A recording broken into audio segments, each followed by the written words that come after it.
Konflik bersenjata antara India dan Pakistan yang meletus singkat pada Mei 2025 menyisakan pelajaran yang mengguncang dunia militer.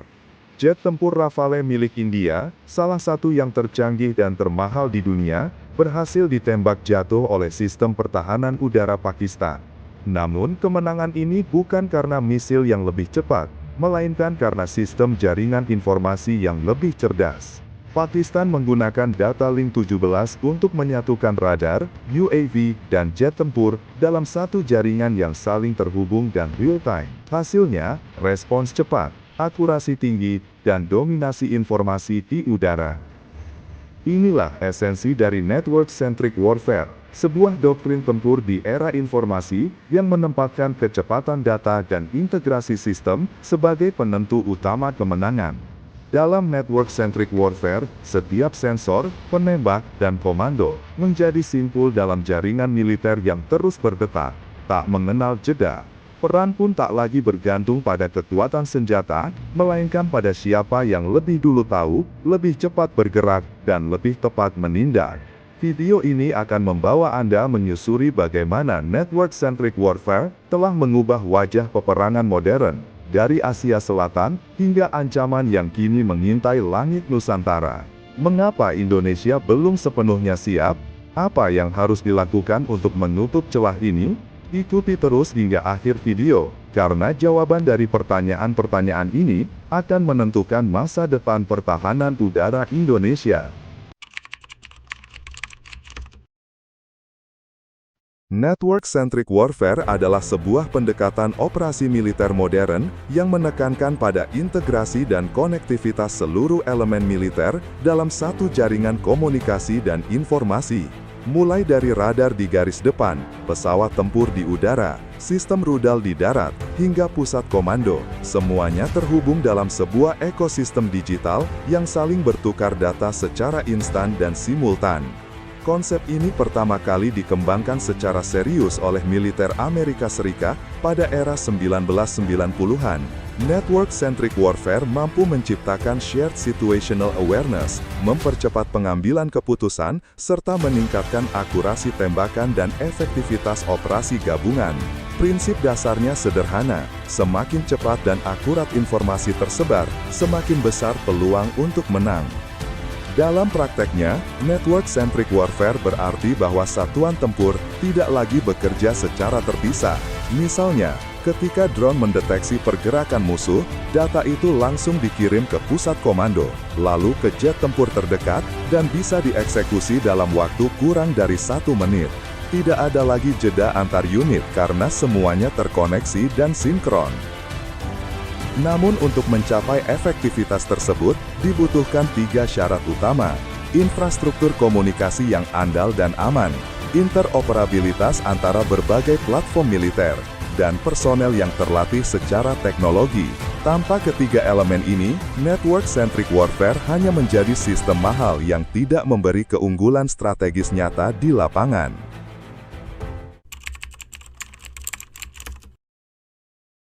Sistem pertahanan udara Indonesia secara fisik terlihat kuat. TNI AU memiliki berbagai alutsista seperti F-16 Fighting Falcon, Sukhoi Su-27, dan Su-30, Hawk 200, radar GCI, hingga rudal pertahanan jarak menengah.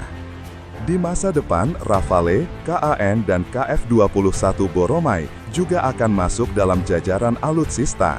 Namun dalam praktiknya, semua alat ini belum terintegrasi dalam satu sistem informasi terpadu. Akibatnya, komunikasi antar unit masih sering tersendat dan pengambilan keputusan lambat.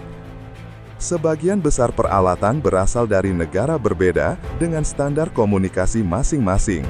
Jet F-16 dan Hawk menggunakan protokol NATO, sementara Sukhoi menggunakan standar Rusia. Radar dan sistem rudal juga datang dari berbagai negara. Tanpa standar komunikasi nasional atau sistem data link yang memadai, interoperabilitas menjadi masalah serius. Jika network-centric warfare diterapkan, maka ketika radar mendeteksi ancaman, data bisa langsung dikirim ke pusat komando yang kemudian mengarahkan jet tempur atau sistem rudal terdekat untuk merespons. Tanpa harus menunggu perintah berjenjang, keputusan bisa diambil dalam hitungan detik. Inilah potensi strategis yang belum digarap serius oleh Indonesia. Konflik modern di berbagai belahan dunia memperlihatkan kekuatan network-centric warfare dalam aksi nyata. Dalam konflik Rusia-Ukraina misalnya, network-centric warfare komersial seperti DJI Mavic 3 digunakan untuk mendeteksi posisi musuh dan mengkoordinasikan serangan artileri secara real-time. Informasi visual dari udara yang dikirim ke pos komando membuat pasukan Ukraina mampu melakukan serangan yang sangat presisi, bahkan terhadap target tersembunyi. Namun contoh yang paling menggugah datang dari Perang India-Pakistan tahun 2025.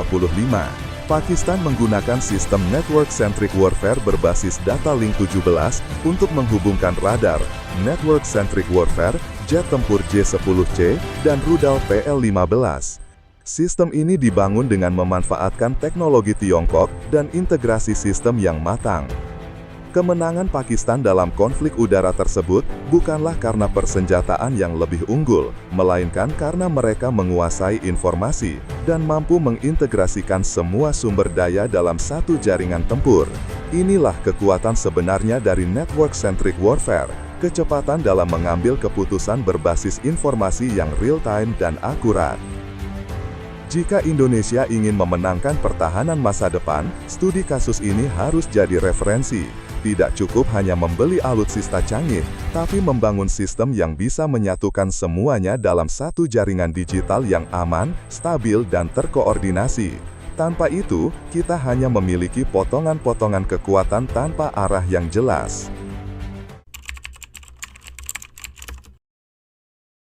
Menerapkan konsep network-centric warfare di Indonesia bukan perkara mudah. Tantangan pertama yang paling mendasar adalah infrastruktur komunikasi militer yang belum memadai. Sebagai negara kepulauan dengan wilayah yang sangat luas, pemerataan jaringan komunikasi berkecepatan tinggi dan aman menjadi tantangan serius. Jaringan militer harus menjangkau titik-titik kritis seperti perbatasan, pulau terluar, dan jalur strategis udara nasional. Selain itu, masalah interoperabilitas antar sistem juga sangat kompleks. Alutsista TNI berasal dari berbagai produsen luar negeri, mulai dari AS, Rusia, Korea Selatan, hingga Eropa Barat. Masing-masing memiliki sistem komunikasi berbeda, dan tidak kompatibel satu sama lain. Serta tanpa protokol komunikasi bersama, network-centric warfare hanya akan menciptakan disinformasi dan delay dalam pengambilan keputusan. Di sisi lain, aspek sumber daya manusia juga belum sepenuhnya siap. Penguasaan teknologi digital di kalangan personel militer masih terbatas, padahal keberhasilan network-centric warfare sangat bergantung pada kemampuan manusia dalam mengelola, menafsirkan, dan merespon informasi secara real-time. Tanpa pelatihan intensif dan rekrutmen spesialis teknologi informasi militer, sistem secanggih apapun tidak akan optimal. Tak kalah penting adalah ancaman cyber. Perlu digarisbawahi bahwa sistem network-centric warfare sangat rentan terhadap sabotase digital, hacking, dan penyadapan. Jaringan komunikasi militer harus memiliki sistem keamanan berlapis dengan enkripsi tinggi dan kemampuan deteksi serangan yang cepat. Tanpa kesiapan ini, network-centric warfare bisa menjadi titik lemah yang justru dieksploitasi musuh.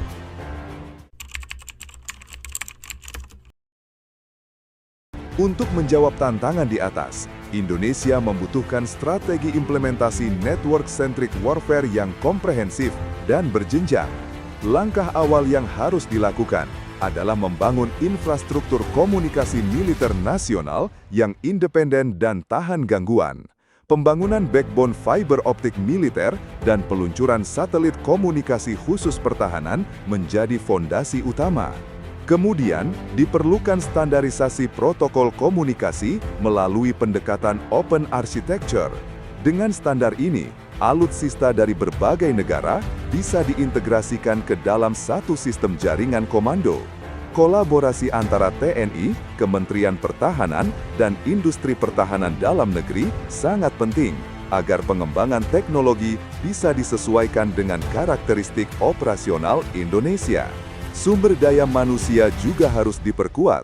pengembangan pusat pelatihan teknologi militer, kurikulum digital warfare di Akademi Militer, serta perekrutan talenta IT dari universitas terkemuka menjadi investasi jangka panjang. Negara-negara seperti Singapura dan Korea Selatan telah menunjukkan bagaimana digitalisasi militer dapat berjalan efektif dengan dukungan SDM yang siap pakai. Langkah terakhir adalah membentuk Komando Siber Nasional yang mengintegrasikan peran TNI, BSN, BIN, dan Kominfo. Tanpa koordinasi antar lembaga, ancaman siber akan selalu satu langkah lebih cepat. Komando ini juga akan menjadi pusat kendali informasi pertahanan dan pusat pengembangan algoritma tempur masa depan. Network-centric warfare bukan hanya soal koordinasi, tapi juga pencipta daya gentar strategis. Dalam dunia militer modern, musuh tidak hanya takut pada jumlah pasukan, tetapi pada ketidakpastian terhadap respons cepat dan akurat dari kekuatan yang terhubung secara digital. Network-centric warfare menciptakan ketidakterdugaan dalam cara merespon ancaman, dan ini menjadi faktor psikologis yang sangat berpengaruh. Dengan network-centric warfare, Indonesia bisa mempercepat waktu reaksi dari deteksi hingga aksi. Sebuah pelanggaran udara yang dulu membutuhkan 10 hingga 15 menit untuk direspon, kini bisa ditindak dalam 1 hingga 2 menit. Situational awareness meningkat secara drastis karena informasi dari network-centric warfare, radar, dan satuan darat menyatu dalam satu tampilan terpadu di ruang komando. Network-centric warfare juga memungkinkan operasi lintas matra yang harmonis. TNI AU, AD, dan AL dapat merancang operasi bersama dengan data yang sinkron. Misalnya, operasi perebutan pulau terluar bisa didukung oleh informasi satelit, network-centric warfare, pengintai, pasukan marinir, dan dukungan udara secara simultan, tanpa harus menunggu relay informasi yang lambat.